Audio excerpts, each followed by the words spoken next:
Alam mo ba kung sino yung pinakamatagal mo nang hindi napapatawad? Sarili mo.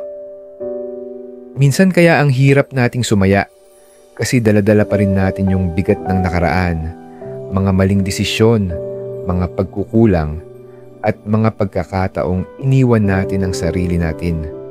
Paulit-ulit nating sinisisi ang sarili hanggang sa nakakalimutan na nating may karapatan din tayong magsimula ulit.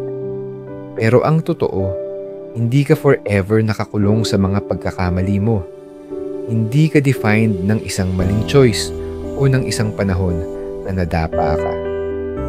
Ang tunay na lakas, yung kaya mong tumayo at sabihing, oo, nagkamali ako.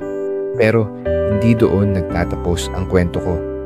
Kasi sa huli, self-love means self-forgiveness.